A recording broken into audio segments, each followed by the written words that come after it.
Makasih loh udah pada dateng ngobrol-ngobrol. Senang banget sih karena ada hal juga yang kemarin kita obrolin ya mengenai WA dari temenmu yang nanya tentang apa sih bedanya etika, kode etik, etiket kayak gitu-gitu itu. Ya, gimana waktu itu temenmu nanya gimana? Mumpung ada Romo nih. Iya, iya Romo. Mereka masih bingung gitu antara ketiganya itu bagaimana kita meletakkan diri kita berurusan dengan etik tadi.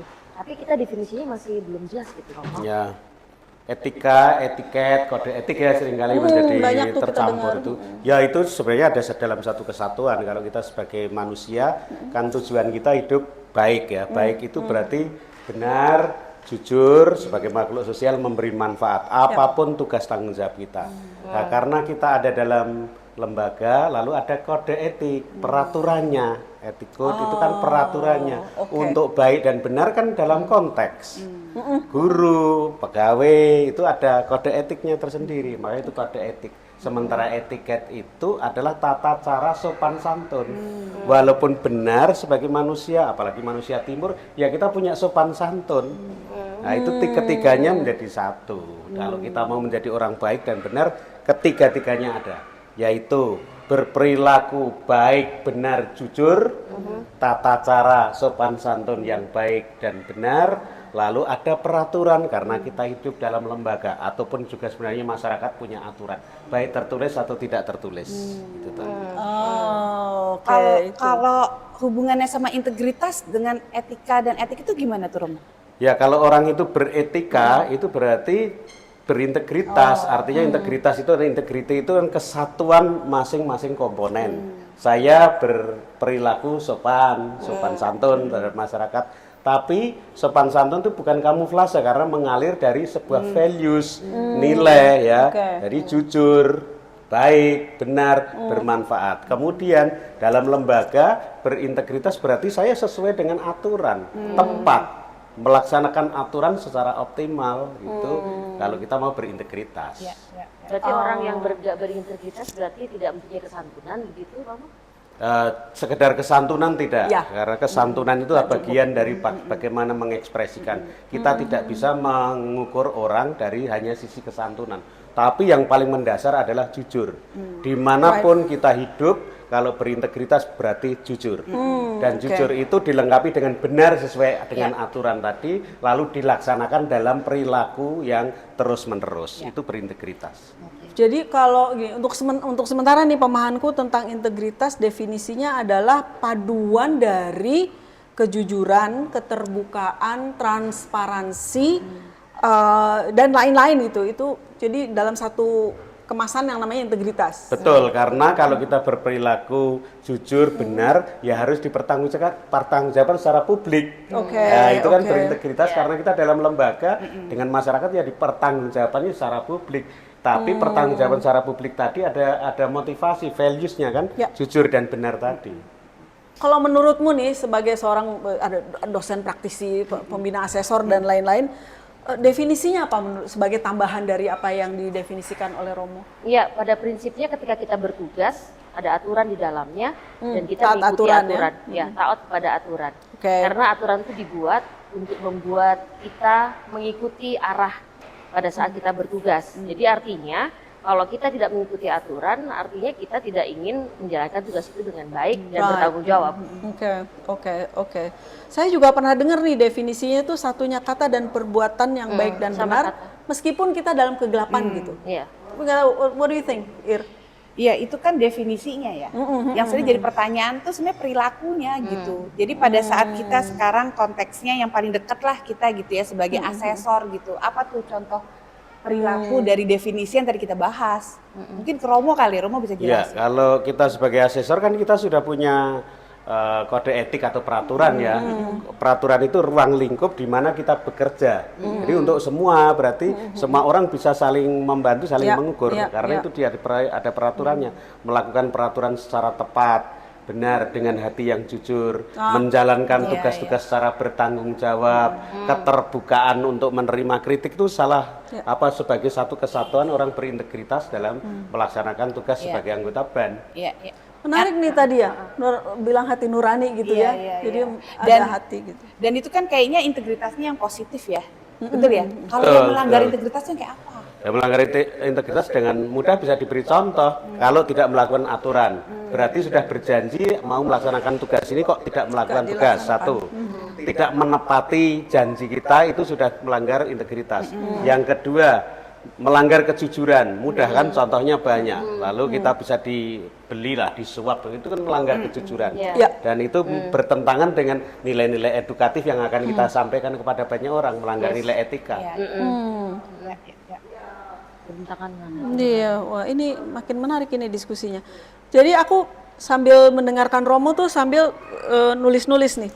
Jadi kalau kita bicara tentang definisinya, maka definisi integritas, at least untuk kita orang-orang ban lah ya, itu satunya niat, pikiran, perkataan, dan perbuatan yang baik dan benar dimanapun kita berada. Betul. Dalam situasi apapun bersama orang lain atau sendirian. Dan bisa dipertanggungjawabkan kebaikan dan kebenaran itu. Gitu ya, Iya, Romo? iya. Iya, karena ini dunia pendidikan ya. Jadi Iya, iya, taat iya. aturan saja belum cukup. Belum cukup, Yaitu betul. sudah memenuhi syarat, tetapi itu baru taraf minimal kalau taat aturan. Maka karena pendidik ya ada nilai lain ya, nilai yang mengalir dari hati nuraninya, maka kejernihan hati tetap penting.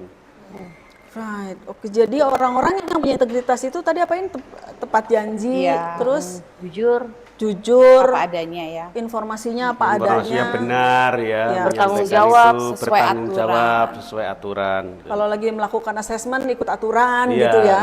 gitu. Oke. Kalau gini itu kalau yang negatifnya apa tadi Romo? Aku lupa mencatatnya tadi Romo. Ya kalau negatif segala hal yang bertentangan dengan aturan ya, tidak menepati janji, melakukan tugas secara tidak bertanggung jawab, memanipulasi data, kemudian tidak jujur dalam melaksanakan tugas, menerima suap, kemudian seharusnya itu bertindak jujur, adil dan benar, tetapi memarkup nilai itu kan yang segala hal yang terkait dengan itu lalu tidak berintegritas. Pernah ada kasus yang dia ditawarin sama sekolah itu gimana? Iya. Kalau misalnya udah seperti yang tadi disampaikan, tapi sekolah yang nawarin gitu tuh gimana? Ya kalau kita berintegritas dengan etiket yang baik, sopan ya menjawab mohon maaf aturan ini jelas. Pernah membaca aturan ini? Kami sebagai asesor, sebagai anggota BAN menaati aturan ini. Selain kita itu pendidik ya, kita perlu juga bertanggung jawab terhadap tugas kita. Ini untuk anak-anak bangsa loh, itu kan menjawab dengan sopan dan dengan baik. Untuk punya keberanian ngomong gitu tuh apa yang diperlukan ya Romo? Supaya asesor tuh bisa ngomong misalnya, oh nih sudah kami siapkan hotelnya, udah oleh-olehnya apa. Nah itu apa dalam pikiran dan perasaan seorang asesor sehingga dia mampu menolak itu? Ya paling mudah itu kalau kita punya aturan ya, peraturannya, kode etiknya sudah ada, kan kita punya. Jadi anggota BAN atau asesor sudah ada punya peraturannya. Tinggal menyodorkan itu paling mudah. Karena dengan demikian peraturan tadi menjadi ruang lingkup bekerja bersama. Iya. Nah, kalau ditambahkan yang lain, misalnya ya kita itu sebagai orang beriman, jangan sampailah melakukan hal yang tidak terpuji. Itu sudah nilai lain. Tetapi paling mudah itu dengan aturan tadi. Ini loh aturannya. Kami tidak boleh melakukan itu karena harus menjunjung tinggi kejujuran, kebenaran, dan kebaikan. Ini berat ya, makanya banyak orang yang mudah saja melanggar kayak gitu ya. Iya. Karena kayak tadi Romo bilang dari values ya. Iya, dari values itu. Oke. Wah keren ini diskusinya. Kesimpulan dong, ada kesimpulan nggak? Ya, saya kira orang-orang pinter ini sudah bisa menyimpulkan ya bahwa beretika itu berarti memuat values, nilai yang diperjuangkan, nilai yang baik, yang benar, yang jujur. Dua, kebiasaan. Ini perlu pembiasaan loh. Kalau orang tidak memiliki kebiasaan itu ya berat. Maka ada core, ada kebersamaan yang didukung aturan. Aturan ini membantu sekali loh karena aturan itu membuat kita punya rambu-rambu, ruang lingkup yang jelas. tetapi juga punya korps bersama teman-teman yang lain yang bisa saling mengingatkan kita punya aturan loh. Itu ya membantu kita. Dengan demikian kalau mau beretika ya salah satu cara yang paling mudah mengikuti aturan, itu tuntutan minimal. Yang lain-lain tadi motivasi luhur itu sebagai pendukung, lalu membiasakan terus-menerus dan ada kontrol. Kalau tidak ada kontrol, kita mudah sekali sebagai manusia itu masuk dalam godaan-godaan itu tadi. Ya. Oke, Din. Oke, kalau menurut saya tadi tuh yang telah disampaikan sebelumnya tentang samanya niat dengan perbuatan. Jadi ketika niatnya sudah positif, maka kita harus menguatkan diri dengan tadi hal-hal yang sudah menjaga kita untuk tidak melampaui batas, itu tetap kita Melampaui laksanakan. batas ya. Iya, iya. Menarik tuh. 3H menurut saya Mbak. Head, pikirannya sudah positif, heart, hatinya sungguh-sungguh punya motivasi yang baik, dan hand, apa yang kita lakukan itu Dengan tangan sungguh-sungguh mencerminkan apa yang kita pikirkan, apa yang ada dalam hati, itulah berintegritas. Head, heart, hands. Ya. Ir, Kalau saya sih nangkep dari hasil dengerin semua ini adalah bagaimana membangun ini semua dari hati. oke. Ya, gitu aja sih. Ya. Begitu udah di sini, udah semuanya akan berjalan dengan apapun, meskipun aturan dan eksternal faktor nggak ada, Ya. kita Ya. akan Ya. itu Tetap yang jadi gitu. Oke. apa ya istilahnya kompasnya gitu ya, gitu sih. Luar biasa, ini psikolog banget ya. Psikolog menyatunya yang disebut motivasi internal dan ruang lingkup eksternal di mana kita bekerja. Asesor yang berintegritas atau yang punya integritas itu akan menolak dengan tegas, walaupun tetap dengan cara yang baik, apapun yang ditawarkan oleh sekolah. Nah, jadi seorang asesor itu harus, bukan harus ya, perlu memiliki integritas sejak dalam pikiran. Iya. Iya. Iya kan? Iya. Sejak dalam pikiran dikelola oleh hatinya, yang seperti Romo tadi bilang, Niat. mind, head, heart, and hands. hand. Jadi bersatu sehingga integritas bisa terjaga gitu ya. Iya. Terima kasih loh Romo, Din, Ya. Ira. This is a very Semoga good kita discussion. bahagia menjadi orang yang berintegritas dan saling mengingatkan ya. Kita itu mutlak manusia yang perlu saling Ya. belajar dan diingatkan. Yap. Kalau ada keterbukaan itu, kerendahan hati ya, integritas akan bertumbuh. Terwujud. Terwujud. Amin. Terima kasih. Amin, amin, amin, amin.